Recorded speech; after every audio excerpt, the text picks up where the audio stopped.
안녕하세요. 까칠한 담임쌤입니다. 좋아요, 구독, 알림 설정은 저에게 큰 힘이 됩니다.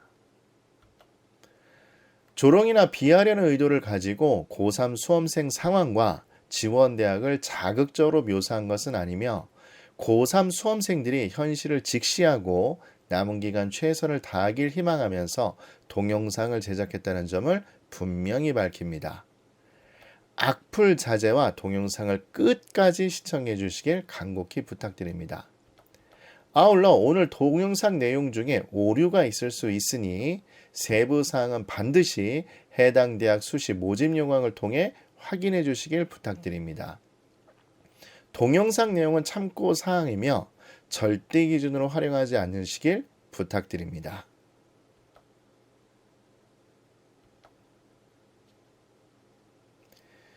역시 올해도 이 질문이 안 나오나 했다.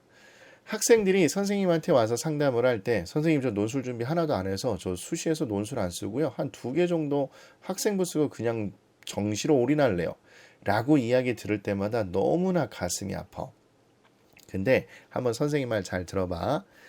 만약에 수시에서 논술 비중이 정말로 크다면 우리처럼 최상위권 학원이 돈이 없는 학원이 아니기 때문에 영어 같은 가슴이 아프긴 하다만 영어 같은 수업의 시수를 줄이고 논술 수업의 시간표를 늘릴 거야.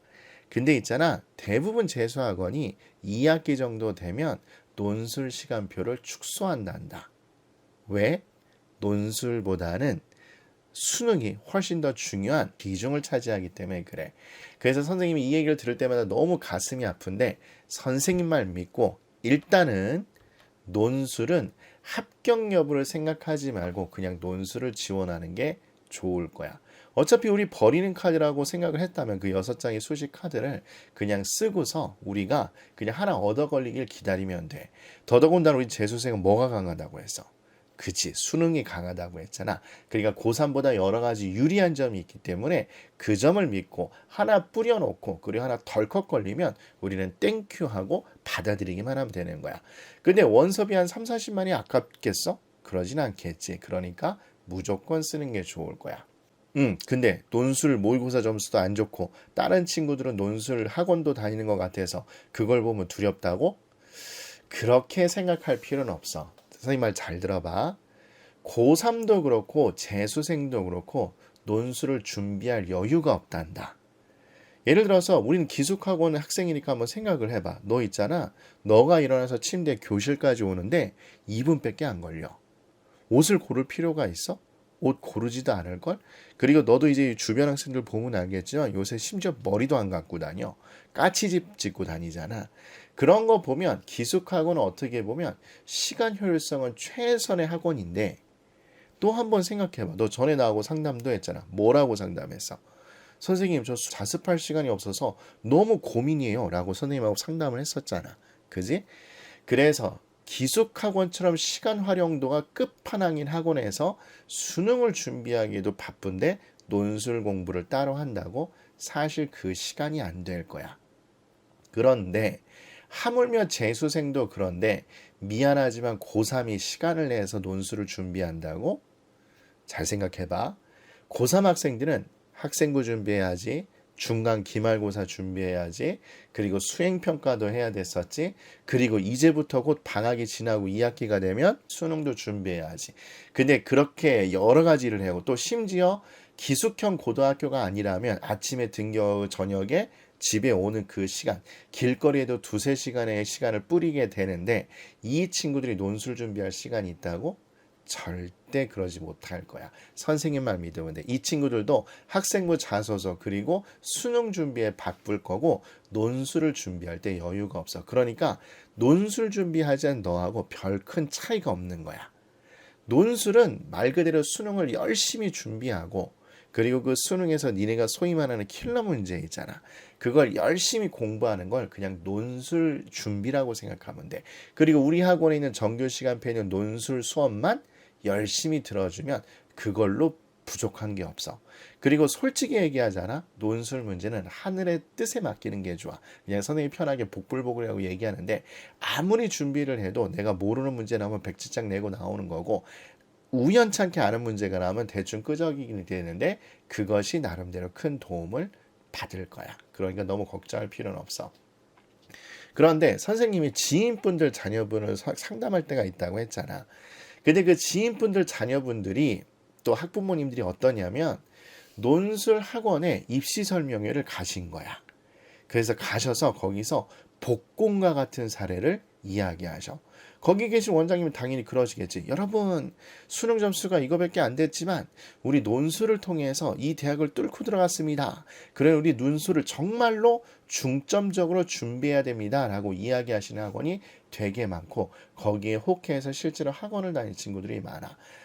내가 예전에 한번 경기도권에 있는 학생하고 상담을 한 적이 있었는데 그 학생이 뭐라고 얘기하냐면 토요일 일요일 날 다 시간표 비우고 대치동에 유명한 논술학원 가서 논술 수업을 들었대. 여학생이었거든. 그래서 내가 물어봤어. 그럼 너 그거 숙제하는데 얼마나 걸리니? 시간은 꽤 걸린대. 그랬더니 노골적으로 물어봤어. 그럼 숙제는 다 했니? 그것도 아니래. 그리고 토요일날 일요일날 학원에 가면 이해는 되니? 라고 물으니까 그것도 아니래. 그냥 한국말인데 외계어하는 느낌이래. 그리고 갔다 오면 파김치가 돼서 주중에 있는 수능 공부 또는 학교 다니기가 너무 힘들다고 이야기하는 거야. 그래서 내가 그 학생 그리고 그 학생 부모님한테 정말로 잘못한 거라고 이야기했어. 다시 한번 말하자면 내가 수능이 약하기 때문에 학생부가 약하기 때문에 논술을 집중적으로 준비해서 시험을 본다? 대단히 위험한 전략이라고 봐. 그럼 우리가 근거를 얘기해 줘야 되겠지. 그 근거가 뭐냐? 논술 시험 범위는 너무나 광범위해. 물론 수능도 시험 범위가 광범위하긴 하지만 그런데 논술은 진짜 광범위하고 수리 논술 같은 경우도 너희들 알다시피 쉬운 문제가 아니잖아. 심지어 과탐 논술은 1, 2 과목을 합쳐서 내는 데도 있고 그 다음에 내가 선택하지 않은 과목을 연세대 같은 경우 지정으로 하게 되는데 그거를 가서 시험을 봐서 맞힌다고? 사실상 힘든 내용이라고 보면 돼. 그리고 또 예를 들어서 네가 한 대학에 가서 시험을 잘 봤다 쳐. 근데 그 잘 본 논술 점수가 다른 대학에 반영되진 않거든. 근데 네가 수능을 잘 봤어. 그럼 어떻게 되는 거야? 그러면 수시 6개 그리고 정시 3개 다 프리패스가 되는 거야. 그래서 논술 준비에 중점 두는 건 그렇게 좋은 전략은 아니라고 봐. 그런데 선생님이 아까도 이야기했잖아. 논술을 한다고 해서 우리가 합격 가능성이 높아진다는 걸 얘기하는 게 아니야. 왜냐하면 이번 기수, 즉 2021학년도 학생들 논술 시험에 약간 안 좋은 악재들이 생겼어. 그게 뭐냐면 첫 번째, 극상위권 학생들이 지원할 수 있는 부산대하고 이화여대 의대 논술이 없어졌어. 더더군다나 여학생 같은 경우 이화여대 의대 같은 경우는 꽤 좋은 대학이었지. 왜? 남학생들이 안 오잖아. 올 수가 없잖아. 그지? 그리고 부산대도 꽤 인원이 많았었거든. 근데 이 인원들이 없어지게 되니까 소위 말하는 극상위권은 쓸 수 있는 의대 논술 전형들이 많이 없어지게 돼. 내가 좀 이따 표를 보여주면 알겠지만 만약 의대만 지원하겠다. 그럼 거의 의대 논술은 정해져 있다고 보는 게 좋을 정도로 쓸 대학이 없어. 그러면 이 인원들이 없으면 어떻게 되겠어? 남아있는 의대 논술에 퍼지게 되니까 결과적으로 경쟁률이 높아지겠지. 그리고 너무나 가슴 아픈 건 우리 학생들이 큰 착각을 하고 있는데 이번 사태로 인해서 논술 시행의 날짜가 변경된 걸 너무나 좋아하더라고. 너희들도 알다시피 연세대는 수능 전에 봤던 게 수능 이후로 옮겼지. 그리고 경희대 의치안도 12월 5일에 시험 봤던 게 그 뒤로 연기가 됐을 거야. 그럼 우리 학생들은 선생님 연세대도 볼 기회가 생겼고 경희대도 볼 기회가 생겨서 너무 좋은 것 같아요. 겹치지 않으니까 얼마나 좋아요 라고 이야기하는데 사실 여기에 큰 착각이 있어. 예를 들면 몇 년 전에 중앙대하고 부산대하고 경북대 의대가 한날에 봤단다. 겹쳤었어. 그럼 이거 겹치게 되면 어떻게 될까? 그치, 선택을 해야 됐겠지. 보통 예전에는 경북대, 부산대가 짝지를 이뤄서 시험을 받고 중앙대가 따로 시험을 봤어. 그러니까 거리상 차이가 있으니까 중앙대를 보던가 부산대, 경북대를 보다가 선택을 해야 됐었는데 그 선택을 한다는 게 분산력이 있다는 얘기야. 그렇지 않겠어? 의대에 흩어져서 시험을 보니까. 근데 이번에 의대가 거의 겹치지 않게 되었을 때 12월 5일 같은 거 제외하고 거의 겹치지 않게 되었을 때 분산력이 약해지게 되었단다. 그럼 분산력이 약해진다는 얘기는 대부분의 학생들이 다 한 번씩 응시할 수 있기 때문에 따라서 극상위권을 피할 수 있었는데 극상위권을 피하지 못하고 이 친구들마저도 한 번씩 다 지원을 하게 되니까 극상위권 학생에겐 대단히 유리하게 작용을 하게 되고, 그리고 일반적인 기대가 지원 가능한 상위권 학생들은 분산력이 약해지므로 손해를 봤다고 보는 게 좋을 거야. 그런데도 지원하라고? 선생님이 생각하는 두 가지 전략 때문에 그래. 첫 번째, 우리 심리적으로는 이걸 명심했으면 좋겠어. 합격 가능성과 관계없이 무조건 논술에 지원한다. 그리고 논술을 준비를 철저히 하는 게 아니라 수능 공부에 올인을 한다. 그리고 수능 공부에서 소위 말해서 킬러 문제를 하면서 논술을 대비한다고 생각한다. 그리고 우리 재수생들은 정규 시간표에 있는 논술 필수 수업만 열심히 들으면 된다. 그리고 우리 재수생들은 대범하게 겹치고 버리기 전략을 쓰면 의외로 좋은 결과를 얻을 수 있다. 요걸 명심하면 될 거야. 뭐 이 말은 짐작하는 친구들도 있지만 선생님이 조금 이따 설명을 해주도록 할 거야. 그리고 이 논술을 할 때, 지원할 때 우리가 고려해야 되는 요인은 첫 번째는 무조건 모집 정원이 많은 게 좋아. 그리고 수능 최저 등급을 세게 잡는 걸수록 우리 재수생한테는 좋겠지. 당연한 거 아니겠어? 그러니까 선생님 수능 공부에 올인하라고 얘기했었고, 그리고 영어 등급 제한을 활용을 이쁘게 확실히 해주는 게 좋을 거야. 성균관대 이야기를 조금 이따 하겠지만 그게 될 거고, 그리고 그 외에 추가적으로 과학 논술 1, 2 아니면 연세대 같은 경우 지정 과목이 나한테 유리한지 따지는 게 좋을 거고, 그리고 학생부가 좋다면 학생부 반영 비율을 따져도 될 건데, 근데 잘 알겠지만 의치한수에 지원한 학생들이 아무리 특목고 학생이라 할지라도 그 친구들도 결국 내신 따기가 어렵기 때문에 내신은 고만고만하다고 생각하면 될 거야. 어차피 2등급, 3등급, 4등급이 대부분일 거고, 그리고 심지어 등급 한두 개가 차이 난다 할지라도 등급 간 점수 차가 미미하기 때문에 수능 최저와 그리고 모집 정원 그리고 영어 등급 제한에 크게 영향을 받는다고 보면 좋을 것 같을 거야. 자, 이렇게 선생님 설명해 주면 좀 논술 지원하는 게 두려움이 좀 줄어들겠지?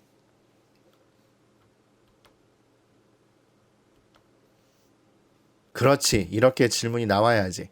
우리 꼭 논술 지원하는 거다. 약속. 야, 선생님이 개인적으로 공부하는 걸 정말 싫어하거든? 근데 재수생 담임으로서 연차가 쌓이면 쌓일수록 단순히 학교 명성만 또는 합격 위주로 상담하는 게 별로 좋지 않다라고 느껴서 아이들이 그나마 앞으로 진로에 도움받게끔 하려고 이것저것 잡다하게 경제상식, 과학상식, 그리고 그놈의 반도체는 왜 이렇게 복잡한지 이것저것 공부를 하고 있단다. 그래서 선생님이 비록 주워들은 지식이지만 알고 있는 지식을 바탕으로 상담해 줄 테니까 잘 들었으면 좋겠어요. 자, 일단 표를 보도록 하자. 표를 보면 알다시피 12월 5일은 전략적으로 중요한 날이니까 이건 우리 끝에 가서 이야기하고 선생님이 좀 강조하는 대학을 몇 개 이야기하는 걸로 시작을 하도록 하자. 일단 논술 전형은 아니지만 한 가지 알아뒀으면 좋을 게 있어. 고려대는 좀 알아뒀으면 좋겠는데, 학교 추천이나 일반 전형, 학업 우수자 전형은 영상 면접 파일을 수능 이후에 업데이트하는 게 원칙이라고 한단다. 근데 이걸 제출하지 않으면 불합격 처리가 된다네? 그럼 이제 대충 감이 오지? 그래서 고려대를 지원하는 친구들도 수능 시험을 너무 잘 봤을 때 이 동영상 면접 파일을 제출하지 않으면 되니까 소위 말해서 납치 걱정은 안 해도 될 거야. 그러니까 요것도 하나 기억을 해주시면 좋을 것 같고, 일단 선생님하고 먼저 상담해야 될 게 우리의 인기대학, 연세대하고 그리고 한양대에 대해서 이야기를 해보도록 하자. 자, 연세대하고 한양대의 특징은 잘 알겠지. 뭐야? 그지? 수능 최저 기준이 없잖아. 수능 최저 기준이 없으니까 우리 학생들 대부분 논리가 선생님 수능 최저가 없으니까요. 제가 수능 시험을 망쳤을 때 여기를 지원해 보면 되지 않을까요? 라고 하는 친구들이 생각보다 너무 많았어. 그런데 그렇게 생각하는 것은 내가 보기엔 큰 오류일 것 같아. 일단 한양대하고 연세대는 최저가 없기 때문에 그와 비슷한 생각을 갖고 있는 학생들이 지원을 많이 하고, 지원을 많이 한다는 얘기는 당연히 경쟁률이 높아지게 된다는 얘기고, 경쟁률이 높아진다는 얘기는 당연히 합격 논술 점수도 높아지게 된다는 걸 의미한단다. 그러지 않겠어? 당연한 얘기겠지.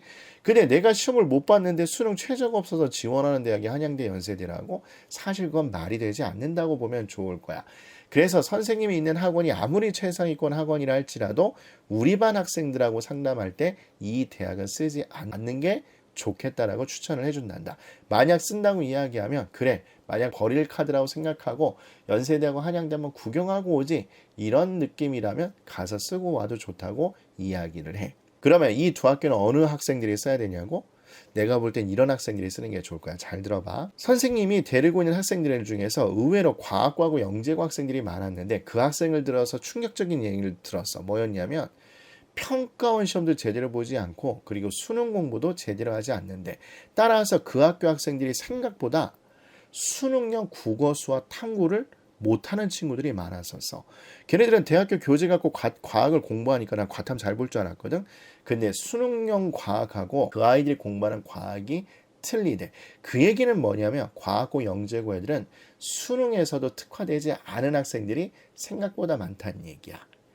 따라서 수학하고 과학이 특화된 친구들이 이런 학교를 보는 게 맞다고 봐. 자기만의 세계가 확고해서 그 과목 공부를 열심히 한 학생들.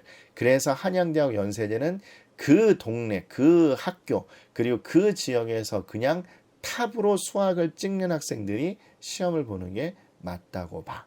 만약 여기를 쓴다면 아까도 얘기했던 것처럼 그냥 편하게 버린다는 느낌으로 쓰는 게 좋지 않을까라는 생각이 들어. 자, 그 다음에 우리가 두 번째 강조해야 되는 대학은 뭐냐면 성균관대가 될 거야. 자, 우리 성균관대 간단하게 얘기 좀 해줄까? 성균관대는 1990년도에 사실 한양대 공대하고 비교했을 때 그렇게 높다고 평가되지는 않았었어.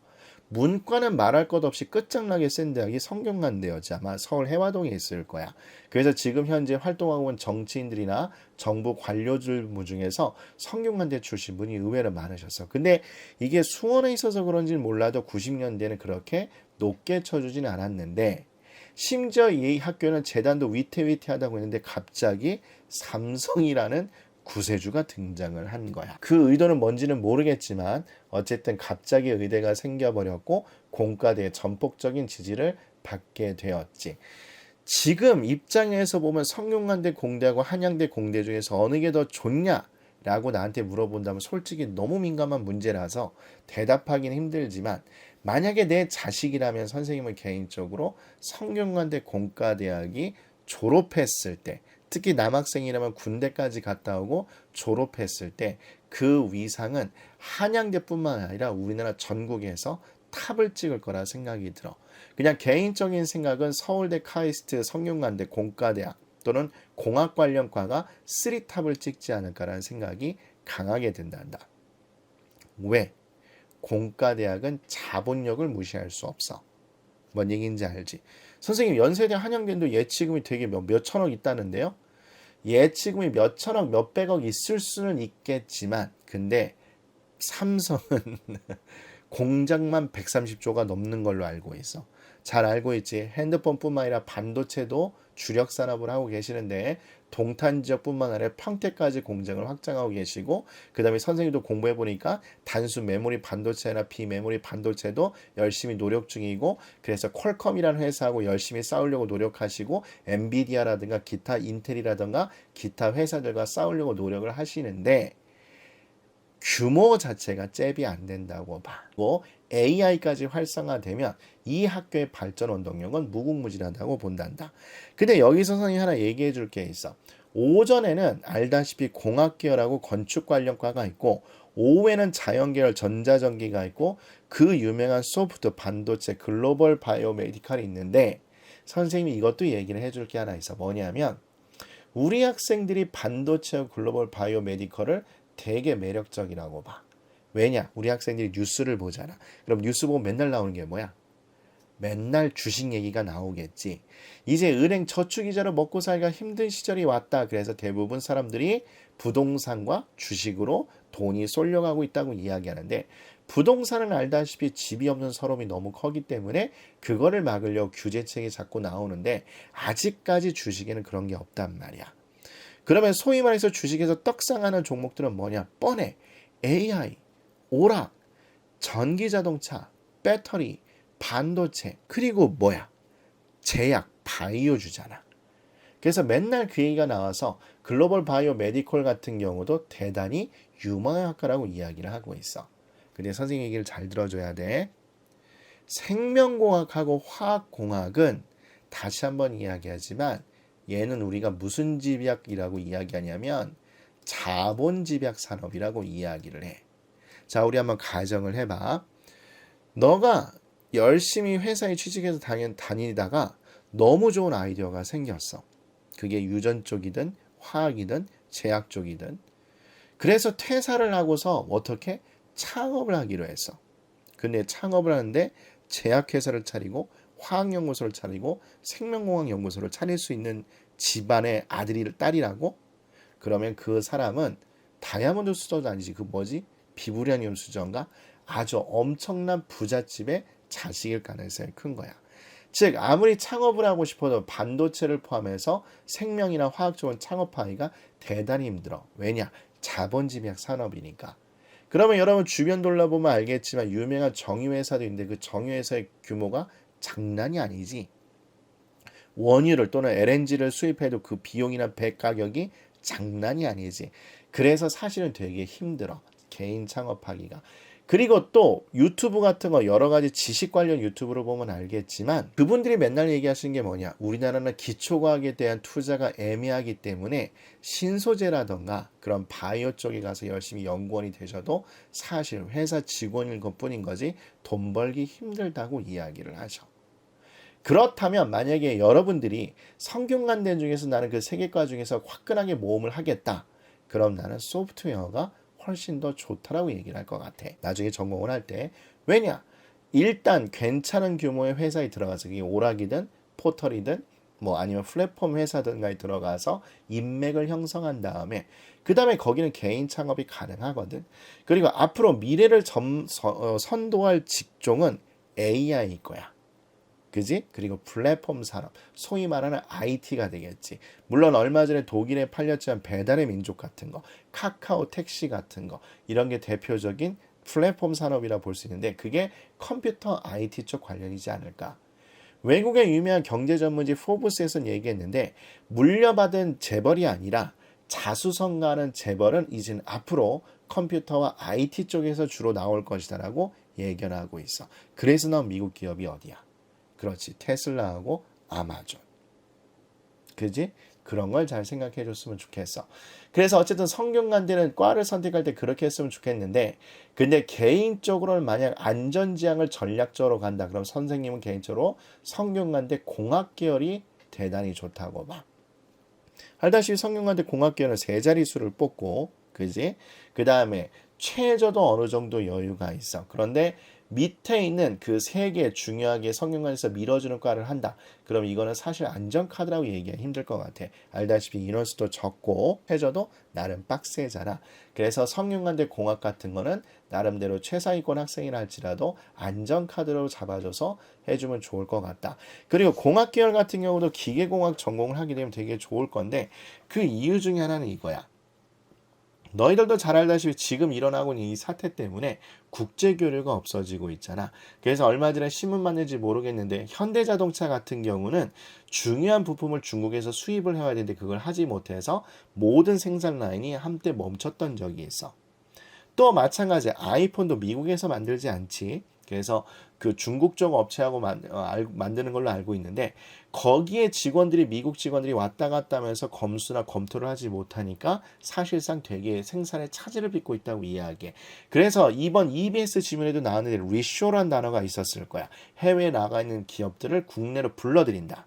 이게 요새 추세가 될 거야. 앞으로 국제화 이 단어가 상당히 애매해질 가능성이 크다고 경제 전문가들은 예측하고 있어. 근데 문제는 뭐냐? 공장들을 우리나라에 불러서 그러면 애석하기도 무슨 비용이 올라갈까? 그렇지. 인건비라는 게 올라가. 맞지? 그럼 인건비가 올라가면 사실은 이거는 정당하게 지불하고 사람들을 활용하는 게 맞긴 하지만 자본주의 사회에선 그러지 않을 거야. 그럼 뭘 한다고? 그렇지. 자동화라는 걸 하게 될 거야. 뭔 얘기인지 알겠어? 우리나라 현대자동차 생산 라인에 의외로 자동화 공정이 되게 많이 되고 있대. 어떻게 보면 되게 안타까운 거야. 그리고 선생님이 이 동영상을 찍고 있을 때 유키즈 언더 블락이지? 유재석님이 나오는 프로를 봤는데 야 세상에 거기서 로보트가 닭고기를 튀기고 있더라고. 참 새로운 시대에 살고 있는 것 같아. 자, 그럼 방금도 로봇 얘기를 했지만 성균관대 기곡 요새는 이걸 정밀 제어라고 이야기한다고 그러더라고. 그런 것도 전망이 개짱 밝아. 그러니까 성균관대 공학을 가도 내가 볼 땐 정말로 좋다고 봐. 그러니까 이 대학의 포지션과 과의 특징을 알아줬으면 좋겠고, 그 다음에 사실 되게 애매한 대학이 경희대하고 중앙대라고 보면 될 거야. 경희대 그리고 중앙대. 일반과도 있는데 또 의대 논술 전형도 있다는 게 양면적인 모습이야. 근데 이건 여러분 이렇게 생각했으면 좋겠어. 경희대 같은 경우는 인기 있는 과는 정보 디스플레이하고 그 다음에 간호학이 좋을 거고 인기가 많을 거고 그 대학은 심지어 캠퍼스도 인 서울에 있는 걸로 알고 있어. 국회에 있는 게 아니라. 근데 경희대는 지금 대학교 평가기관 유튜브 보면 검색이 되죠 여러분들.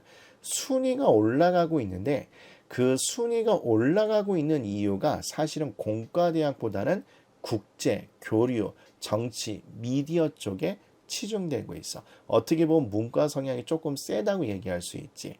조금 민감한 얘기긴 한데 다른 대학 경기권에 있는 공과대학보다 어떻게 보면 비슷비슷하다라고 얘기하신 분도 계셔. 물론 경희대 다니신 분들은 화를 내실 수 있겠지만 그래서 경희대는 생각보다 공과대학은 정보 디스플레이나 아니면 간호나 기계처럼 특정 인기과 말고는 포지션이 애매한 경우가 많아.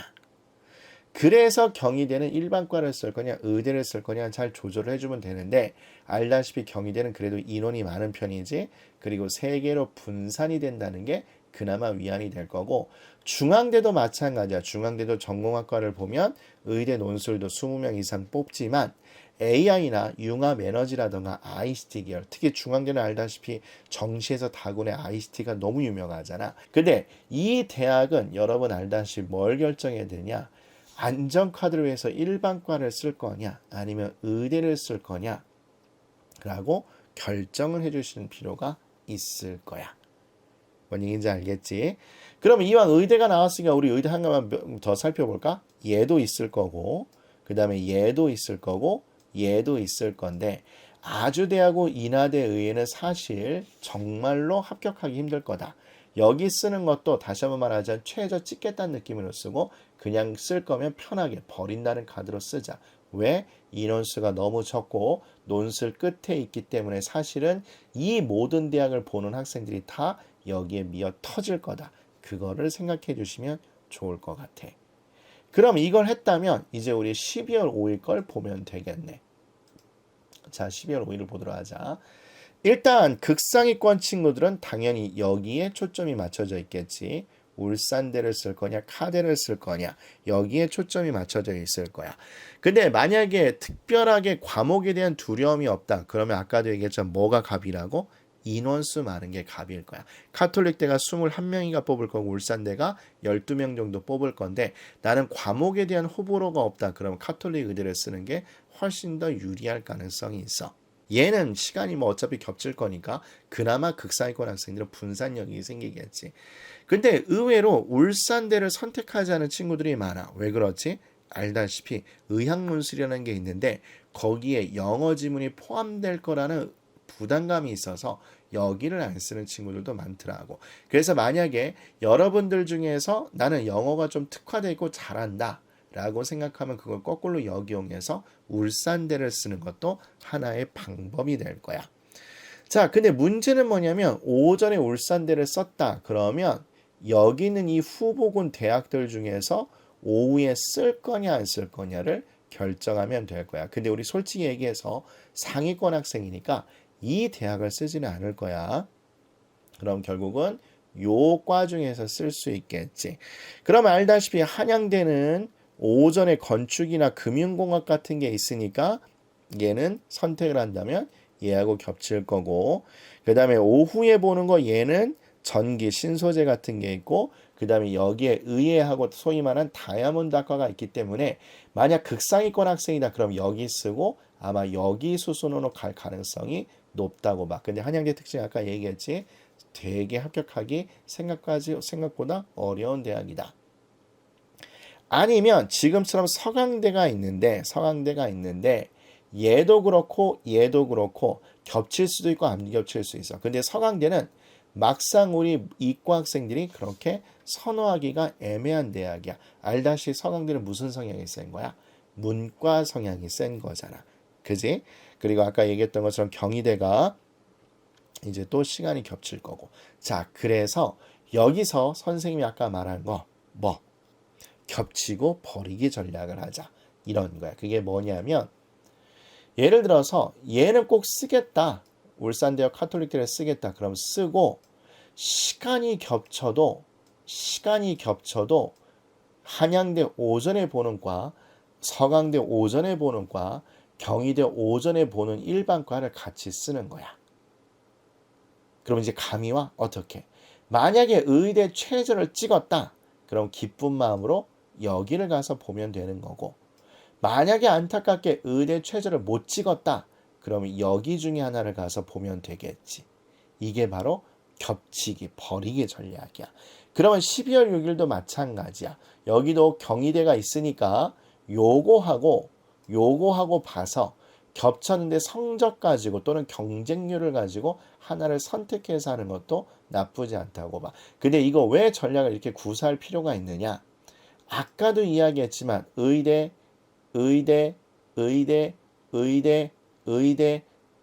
근데 사실 이걸 다 합격한다기보다는 사실 버리는 카드로 보는 게 좋고, 한양대, 연세대 이것도 버리는 카드로 보는 게 좋다면 어차피 버릴 거면 모험과 안정성을 동시에 추구하는 게 대단히 중요하다고 보거든. 이제 여러분들도 성인이 됐기 때문에 무슨 일 처리하는 거 어떻게 될지 알 거야. 어떻게 한다고? 최선과 최악을 다 대비를 해야 되겠지. 그래서 최선은 의대가 되는 거고 최악은 여기를 가서 보는 게 될 거야. 근데 여기서 한 가지 첨언을 하자면 나는 극상위권이다. 그러면 이렇게 쓰는 것도 나쁘진 않을 것 같아. 오전에 울산대 카대 중에 하나 보고 오후에 경북대를 보고, 대신 부모님이 운전을 하셔야 될 텐데 만약 이 방법을 쓰실 분들은 무조건 부모님한테 조심히 운전하라고 얘기를 해야 될 거야.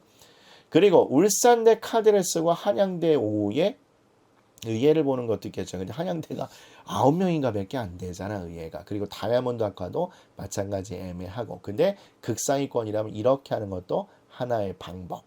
일반과랑 의대랑 겹치게 써서 하나를 선택하겠다. 그 얘기는 거꾸로 얘기하면 경북대를 오후에 쓰고 그리고 얘를 오전에 써서 선택하는 것도 하나의 방법이야. 어떻게? 의대 최저를 찍으면 경북대 의치를 가서 보는 거고, 일반 대학밖에 못 간다 그러면 밑에 있는 대학을 가는 거지. 자, 근데 내가 왜 서강대를 자꾸 얘기하느냐? 서강대는 이런 걸 하나 기억해 주셨으면 좋을 것 같아. 서강대가 요새 대학교를 키우고자 문이과 벽을 헐기 시작했어. 그래서 여러분 알다시피 교차지원이 되는 거 알고 있고 수리가에 가산점이 붙는 걸 알게 될 거야. 이건 왜냐? 서강대가 나름대로 자기들의 약점을 알고 그걸 보완을 시킨 거야. 근데 여기서 선생님이 하나 문득 든 생각이 있어서 뭐였냐? 서강대는 금융 쪽으로 대단히 발전을 했기 때문에, 다시 어느 쪽으로? 금융 쪽으로 발전했기 때문에 서강대 컴퓨터 관련과를 전공을 하고 그리고 금융 쪽으로 복수 전공을 한다면 어차피 수학은 공부를 해야 되니까 대단히 전망이 밝은 산업이 되지 않을까라는 생각이 들어. 요새는 어떤 시대에 살고 있냐면 여러분들이 예를 들어서 카드 회사가 카드의 사용 내역을 데이터를 분석해서 판매를 하기 시작했어. 예를 들어서 내가 어느 지역에 창업을 하는데 그 지역에 카드 패턴, 소비 형태를 보겠다. 그럼 그 정보를 알고 있으면 많이 쓰는 시간대에 사람이 몰리는 시간, 선호하는 메뉴라든가 품목이 따다닥 뜨기 때문에 사실 그게 타겟 마케팅이 되는 거거든. 그래서 실제로 신한카드에서 곧 그 회사를 출범하게 될 거야. 그리고 여러분이 잘 알다시피 뱅크 샐러드 같은 어플도 재테크 관련이잖아. 그리고 주식 관련도 마찬가지, 주식 분석도 마찬가지, 그 다음에 벤처 캐피탈 같은 회사들이 앞으로 되게 각광을 받게 될 건데, 그런 의미에서 본다면 나 문과적 소양이 있고 그 다음에 앞으로 금융 쪽이나 재테크 관련 일도 좋겠다. 그런 복수 전공을 하는 것도 대단히 좋은 거라고 봐. 이해가 될까? 자, 어쨌든 선생님이 아는 지식 내에서 얘기를 해줬는데 이 내용을 바탕으로 모험을 했으면 좋겠어. 그래서 아까도 얘기했던 것처럼 성균관대 공학 같은 거 하나 안전카드로 걸고 그 다음에 최선과 최악을 대비하기 위해서 의예와 일반 대학을 겹치게 쓰고 최저 달성 여부에 따라 선택을 하면 되는 거고 경희대하고 중앙대는 일반과를 쓸 거냐 의대를 쓸 거냐 생각을 해봐야 되는데 경희대 중앙대 특징 얘기해줬지. 그리고 연세대 한양대 쓸 거면 편한 마음으로 쓰자. 그리고 아주대 인하대 의대도 편한 마음으로 버리는 걸로 쓰자. 그래서 만약 여러분이 학생부가 조금이라도 관리가 됐다면 만약에 지역인재가 조금이라도 해볼 만한 게 있다. 그럼 한두 개 정도는 지역인재를 걸치고 이렇게 하는 게 좋을 것 같고 고려대랑 해서 걸치는 것도 나쁠 것 같지 않고 에이씨 화끈하게 지르겠다. 그러면 6개 의대를 다 써도 상관이 없을 것 같아. 단 6개 의대를 다 쓰는 식으로 뭘 명심해야 돼? 정시에서 반드시 눈높이를 낮춰야 된다는 거. 꼭 기억을 하도록 합시다.